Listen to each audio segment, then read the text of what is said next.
Ranavikrama Ranavikrama Ranavikrama Ranavikrama Ranavikrama Ranavikrama.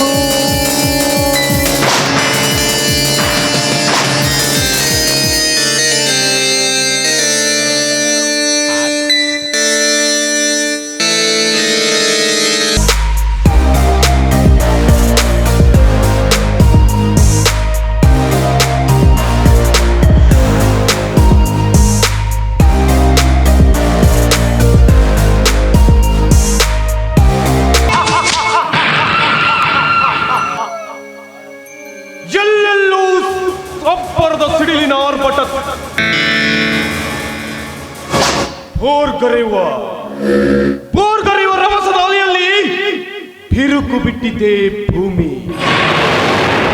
Tsunami ಅಲೆಯಂತೆ ಸುಟ್ಟರ ಗಾಳಿಯಾಗಿ ಗಾಳಿಯನ್ನ ಬೀಸಿ ತರಳೆಲೆಗಳೆಲ್ಲ ತತ್ತರಿಸಿ ಹೋಯಿತೆ.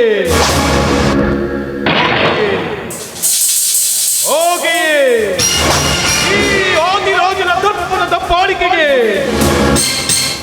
ಕೆಟ್ಟು ಕಂಗಾಲಾಗಿರುವರೇ ಈ ಊರಿನ ಜನ.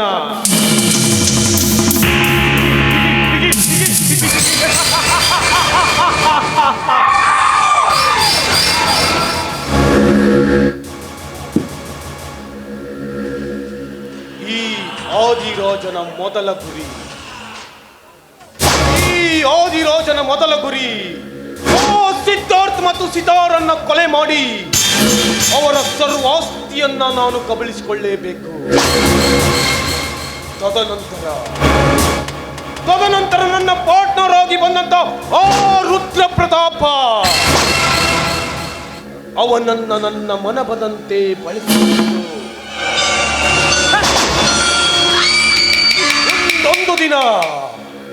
ಮುಂದೊಂದು ದಿನ ರುದ್ರ ಪ್ರತಾಪನನ್ನ ಪಾರ್ಸೆಲ್ ಬಾಕ್ಸ್ನೊಳಗೆ ಪಾರ್ಸೆಲ್ ಮಾಡಿ ಕಳಿಸುವುದೇ ಈ ಆದಿರಾಜನ ಕೆಪಾಸಿಟಿ.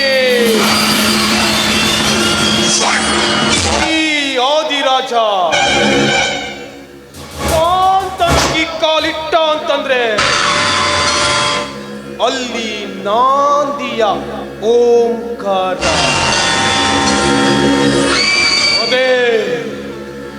ಅದೇ ಕಂಗೆಟ್ಟು ಕೆರಳಿ ನಿಂತು ಒಪ್ಪರಿಸಿದ ಅಂತಂದ್ರೆ ಅಲ್ಲಿ ಸಮಾಧಿಯ ಸಂಸ್ಕಾರವಾಗೋದು ಖಂಡಿತ.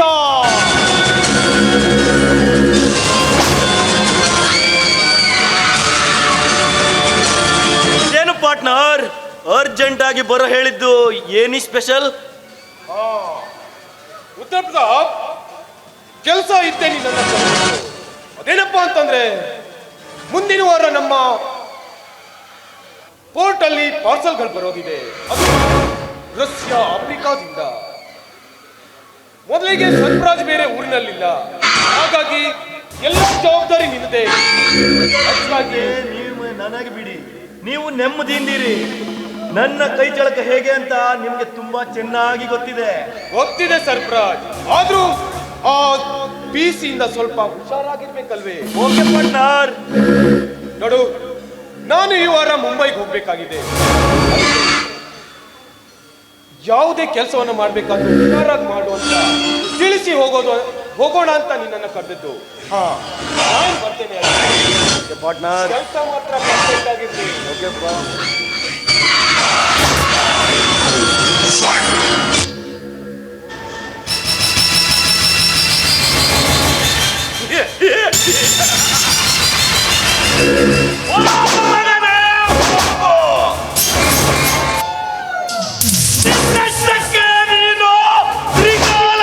ಎಂದು ಭಾವಿಸಿದ್ದೀಯ?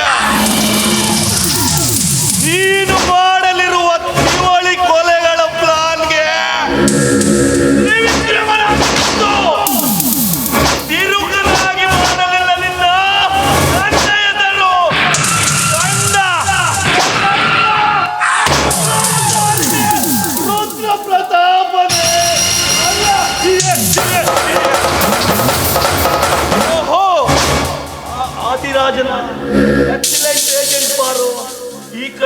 ಬರ್ತಾ ಇದ್ದಾಳೆ. ಅವನ ಗುಪ್ತ ತಾಣಗಳ ಬಗ್ಗೆ ಅವಳಿಂದ ವಿಚಾರ ಹೊರಗೆ ಹಾಕಲೇಬೇಕು.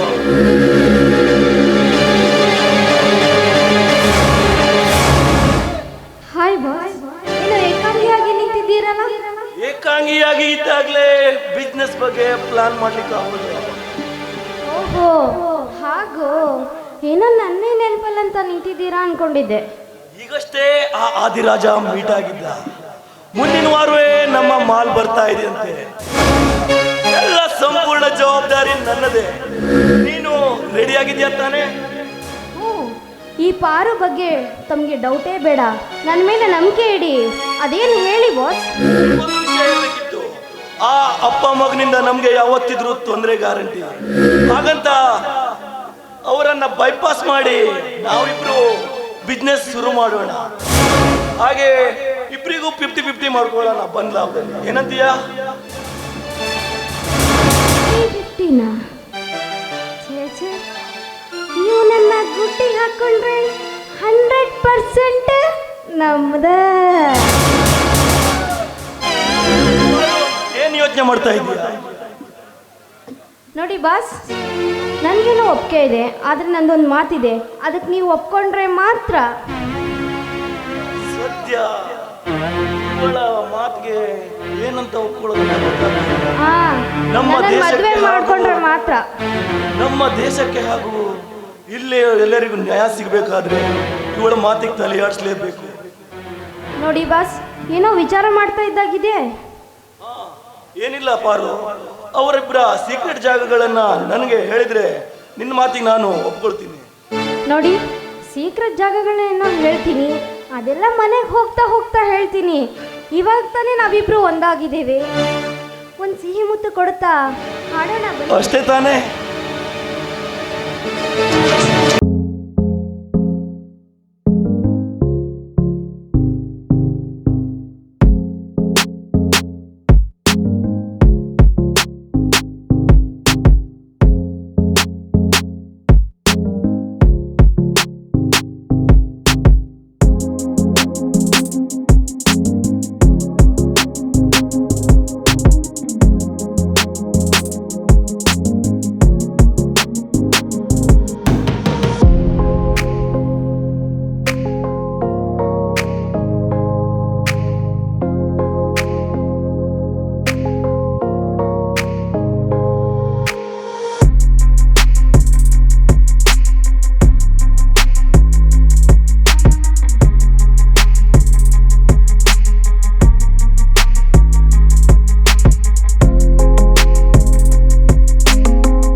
ಕಾಣುತ್ತಿದ್ದ ನಾವಿಬ್ಬರಿಂದು ಮದುವೆ ಎಂಬ ಬಂಧನದಲ್ಲಿ ಇನ್ನೂ ಹತ್ತಿರವಾದುವು. ನನ್ನ ಕನಸುಗಳ ರಾಣಿಯಾದ ನೀನು ಇಂದು ನನ್ನ ಹೃದಯದ ಸಿಂಹಾಸನಕ್ಕೆ ಅದು ಹೇಗೆ ಬಂದು ಸೇರಿದೆ ಎಂದರೆ, ಎಲ್ಲೋ ಹುಟ್ಟಿ ಸಾಗರ ಸೇರೋ ನದಿಯ ಹಾಗೆ, ಸುಟ್ಟ ಮನಸ್ಸಿನ ಕನಸುಗಳ ಅರಳಿಸುವ ಹಾಗೆ. ನಿಜ ರೀ ನಿಮ್ಮ ಮಾತು. ಬದುಕಿನಲ್ಲಿ ಕನಸುಗಳೆಲ್ಲ ಸುಟ್ಟು ಹೋಗಿದ್ದು ಬೆಂಗಾವಲಾಗಿ ಬಂತು. ನೀವು ಆ ಕನಸಿಗೆ ನೀರು ಹಾಕಿ ಚಿಗುರಿಸಿದರ, ನನ್ನ ಭಾವನೆಗಳಿಗೆ ಸ್ಪಂದಿಸಿದರ ಅಂದಾಗ ನಿಮ್ಮಂಥವರು ನನಗೆ ಸಿಕ್ಕಿದ್ದು ನನ್ನ ಪುಣ್ಯನ ಸರಿ. ನಿಮಗೆ ತುಂಬ ಧನ್ಯವಾದಗಳು. ಸಂಜಿತಾ, ಜೀವನವೆಂದರೇನೆಂದ ನಮ್ಮಿಬ್ಬರಿಗೂ ಗೊತ್ತು. ವ್ಯಾಮೋಹ ಎನ್ನುವುದು ನಮ್ಮಿಬ್ಬರಲ್ಲೂ ಇಲ್ಲ. ನಮ್ಮಿಬ್ಬರಲ್ಲೂ ಕನಸುಗಳಿವೆ, ಭತ್ತದ ಆತ್ಮವಿಶ್ವಾಸವಿದೆ. ಪ್ರೀತಿಯ ಬಗ್ಗೆ ಶಿಖರದಷ್ಟು ಪ್ರಾಮಾಣಿಕತೆ ಇದೆ. ಅದು ಅಲ್ಲದೆ ಪ್ರೀತಿಯ ಬಗ್ಗೆ ಏನ್ ಮಾಡಬೇಕು? ಹೋಗಲಿ ಬಿಡಿ. ನೋಡಿ, ಬಾಲ್ಯದಲ್ಲಿ ಚಿಗುರಿದ ಈ ನಮ್ಮ ಪ್ರೀತಿನ ಎಲ್ಲರ ಮುಂದೆ ಹೇಳುವಷ್ಟು ಧೈರ್ಯ ನನಗಿರಲಿಲ್ಲ. ನೀವು ಧೈರ್ಯ ಕೊಟ್ಟು ಹೇಳಿದ್ರಲ್ಲ, ನನಗೆ ತುಂಬ ಸಂತೋಷವಾಯಿತು ರೀ. ನಿಮ್ಮನ್ನು ಅಂತೆ ನಾನು ಮನಸಾರೆ ಮೆಚ್ಚಿದ್ದೀನಿ. ಸಂಚಿತಾ, ಆ ಕ್ಷಣದಲ್ಲಿ ನಮ್ಮ ಪ್ರೀತಿ ವಜ್ರದಂತೆ ಗಟ್ಟಿಯಾಗಿದ್ದರೂ ಕೂಡ, ನಾನೊಂದು ತೀರ ನೀನೊಂದು ತೀರದಿಂದ ದೂರ ಇದ್ದರೂ ಕೂಡ, ತೇಲುವ ಮೋಡ, ಗಿರಿಶ್ರಂಗ, ನದಿ ಸಾಗರಗಳಿಗೆ ಅನುರಾಗದ ಸಂದೇಶ ಕಳುಹಿಸಿ ಪ್ರೇಮದ ಜಾಹೀರಾತನ್ನು ಬಿತ್ತಿದವಳು ನೀನು. ನಿಜ, ಪ್ರೇಮದ ಜಾಹೀರಾತು ಬಿತ್ತುದರಲ್ಲಿ ಸಾಗರದ ಅಲೆಗಳಲ್ಲಿ ಪದೇ ಪದೇ ನನ್ನ ಹೆಸರನ್ನೇ ಹೇಳ್ತಾ ಇತ್ತು ಅಂತೆ. ಮತ್ತೆ ಈ ನಮ್ಮ ಪ್ರೀತಿ ಶಾಶ್ವತವಾಗಿ ಹೀಗೆ ಇರಬೇಕು. ನನ್ನ ಪ್ರೀತಿನ ಧೈರ್ಯವಾಗಿ ಒಪ್ಕೊಂಡಿದ್ದಕ್ಕೆ ನಾನು ನಿಮಗೊಂದು ಕಾಣಿಕೆಯನ್ನು ಕೊಡಬೇಕಲ್ಲ. ಹಾಗಿದ್ದರೆ ಮತ್ತೇಕೆ ತಡ? ಗಿಟಾರಿನ ಮೇಲೆ ಬೆರಳಿರಿಸಿದರೆ ತಂತಾನೆ ಸ್ವರಕ್ಕೆ ಹೇಗೆ ಅಣಿಯಾಗಿತ್ತು ಹಾಗೆ ಒಂದನ್ನ ಅಪ್ಪುಗೆ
ನಾವಿಬ್ರು ಬದುಕುವ ಸಂದರ್ಭ ಬಂದಿದೆ.